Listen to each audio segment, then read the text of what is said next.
Welcome back to Top Tens. I'm your host, Eric Malachite, and today we're talking about cameras, but not just any cameras, really obscure ones you might not have heard of. Today's script was written by Ed Hatchett, so if he's provided socials to us, they'll be linked down below. Let's get to it.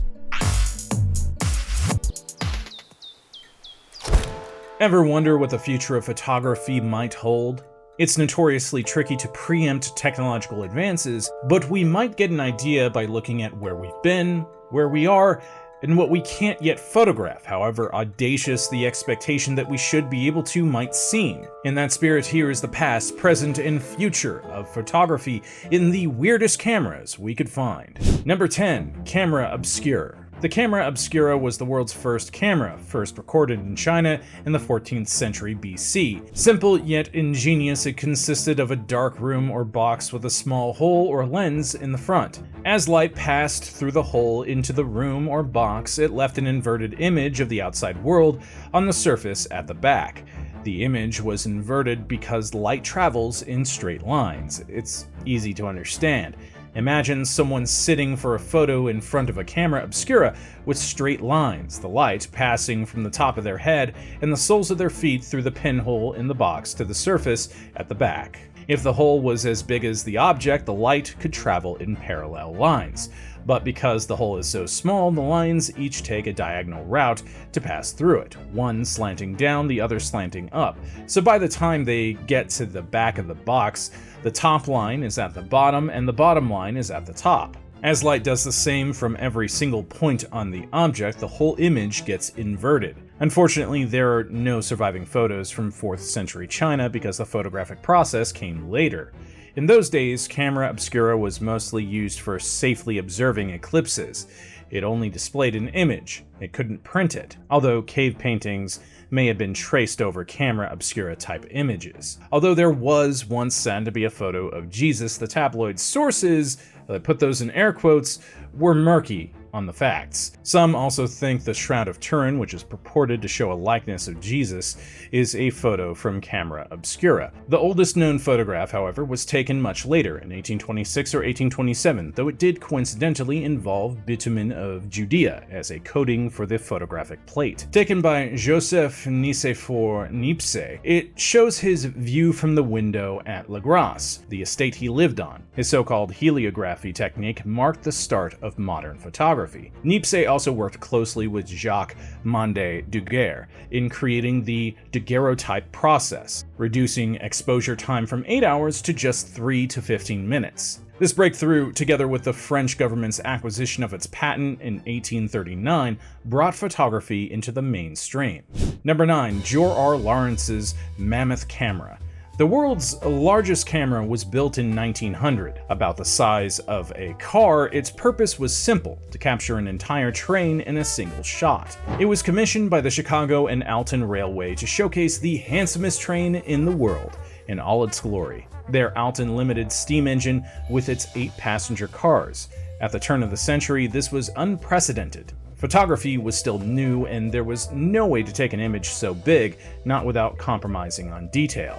The so-called Mammoth camera, designed by George R. Lawrence, was therefore a marvel of its time, capable of holding an 8 by 4.5 foot image. Lined with heavy black canvas and light-proofed with 40 gallons of glue, it featured an intricate bellow system and innovative plate holder to minimize friction with the massive glass plate, as well as to facilitate ease of handling. On the day of the photo, the camera was delivered by freight car and horse-drawn van to the Brighton Park shooting location. There it took 15 men to set up, but the image itself took only 2.5 minutes of exposure to capture. Number 8. The Zenit Photo Sniper. The Zenit Photo Sniper was one of many gun cameras made for military use. And by gun camera, we don't mean a gun-mounted camera, or even a camera-mounted gun. We mean a camera shaped like a gun, which just sounds like a terrible and very obviously bad idea. Initially developed by the Soviet Union for reconnaissance during World War II, the Photo Sniper was designed to leverage snipers' steady-handedness for the capture of critical intel. One model, the Photo Sniper FS2, which featured a wooden rifle stock and reflex viewfinder for high-precision, long-distance shots, later became available to civilians. which again sounds like a terrible idea. Not all gun cameras were rifle-shaped though. There was also the Doryu 216, which looked like a pistol that was designed for use by police, and the Rokusha Type 89, which looked like a machine gun. This was produced by Konika for the Japanese Air Force and was designed to be mounted to planes, hooked up to the weapon's trigger to evaluate trainee pilots' accuracy. Instead of firing bullets, the gun took a photo of where the pilot was shooting. Number 7. DARPA's Mantis Eye. In 2013, with funding from DARPA, researchers from the University of Illinois came up with a digital camera based on the multi-lens eyes of arthropods, specifically praying mantises and dragonflies. Earlier designs, they say, had limited resolutions more comparable to the eyesight of a fire ant or bark beetle. Featuring an array of tiny focusing lenses and detectors, the camera boasts an exceptionally wide field of view that researchers say is nearly infinite. It also has minimal optical aberrations, all of which makes it virtually unparalleled among modern digital cameras. It even resembles an insect's eye, with its curved, elastic electronics and micro lenses. You might be wondering what DARPA plans to do or has already done with this design. Well, it isn't really clear, but there has been talk in the past of practically undetectable, mosquito-sized assassin drones. Sounds like an episode of Black Mirror. Great. It seems an obvious application for the military. Less sinister, though, would be its use in micro-airborne vehicles, or MAVs, for disaster relief applications where a multifaceted insect eye camera would help navigate collapsed, smoky buildings in the search for survivors.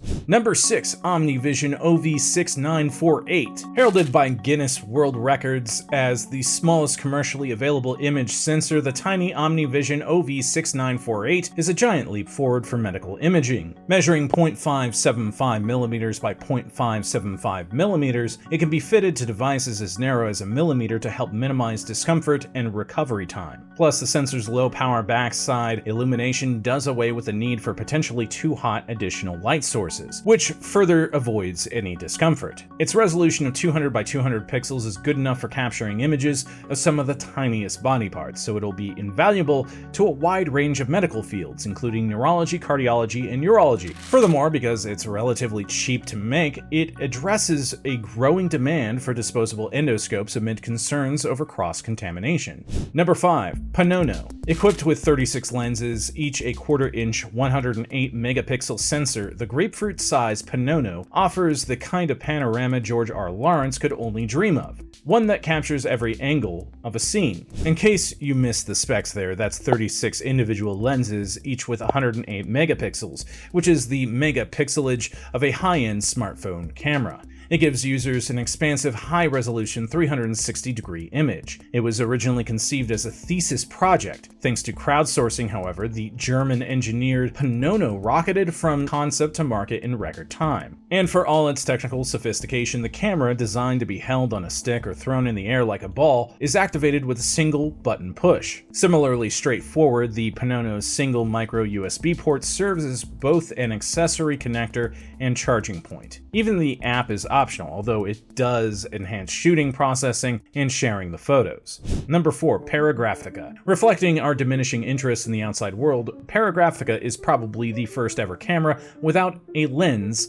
or aperture of any kind. The place where it would usually be is instead fitted with an extraterrestrial-looking, purely decorative, 3D printed spirograph inspired by the star-nosed mole. Uniquely, Paragraphica takes photos, or rather creates images, by combining GPS position and artificial intelligence. Creator Bjorn Karman explains how it uses contextual data to generate an image. First, it pinpoints the user's location and surroundings, then it adds in the environmental conditions such as weather and time. With this information, it can fairly convincingly, with AI, generate an image of what the user sees in front of him, except in the bizarro style characteristic of LLMs like DALL-E. So, sausage hands. So many sausage hands.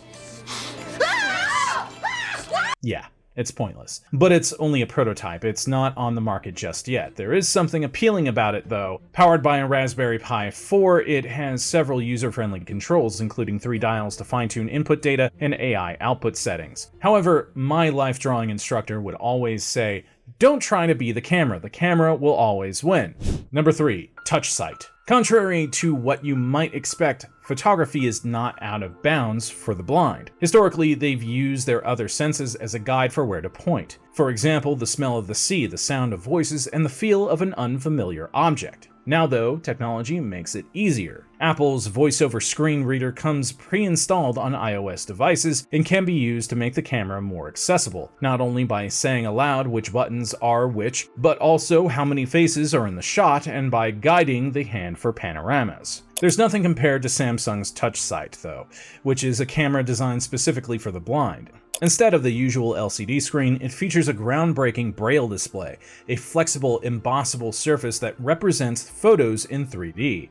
Another feature is to record 3 seconds of ambient sound as an auditory reference for each photo, which is crucial for organizing images. Unlike cameras for the sighted, the Touch Sight is designed to be held in front of the forehead, positioning the lens like a third eye. And this is where users will also feel the photo they've snapped. Inspired by practices at the Beit Haver Center for the Blind in Israel, this leverages blind people's naturally heightened auditory and spatial awareness to help stabilize and aim the camera. Number 2, flexible camera.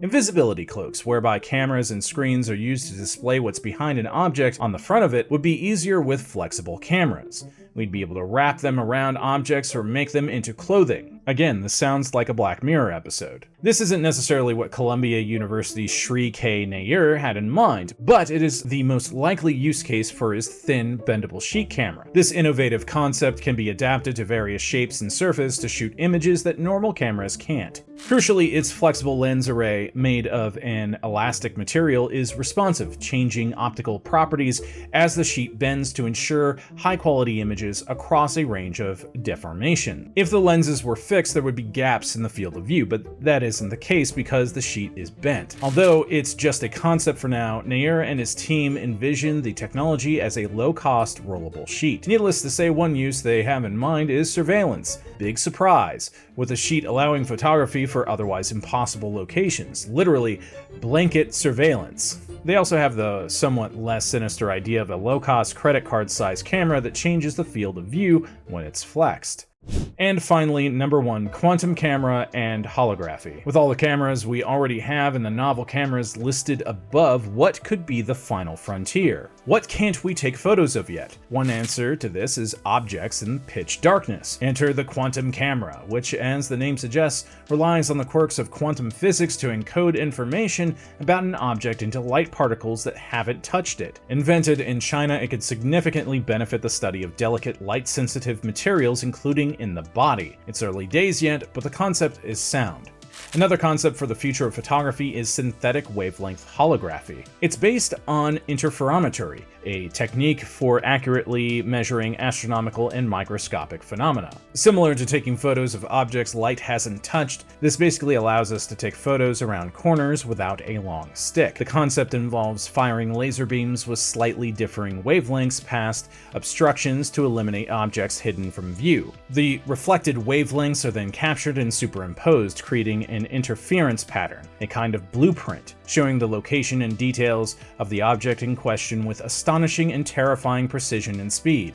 Applications are likely to include examining human tissues obscured by bones or detecting tiny imperfections in machinery. It could also be used in self-driving vehicles to help navigate blind corners and fog. Probably artificial intelligence will be used to filter out the quote-unquote noise and enhance captured holograms, paving the way for real-time holographic streaming systems.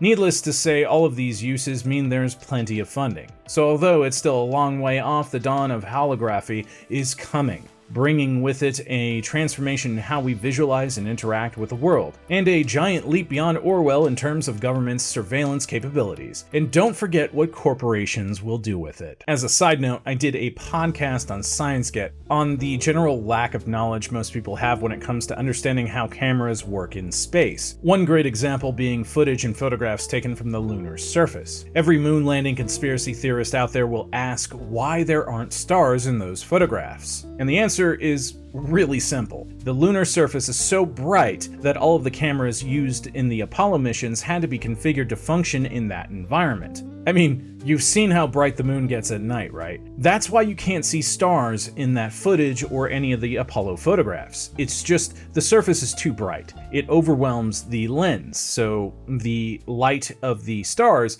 is just not bright enough. Fascinating, right? Anyway, I hope you enjoyed this video and found it as entertaining and educational as I found the script. And if you did, be sure to do all that algorithmic jazz. I'm Eric Malachite, and I'll see you next time, Space Cowboy.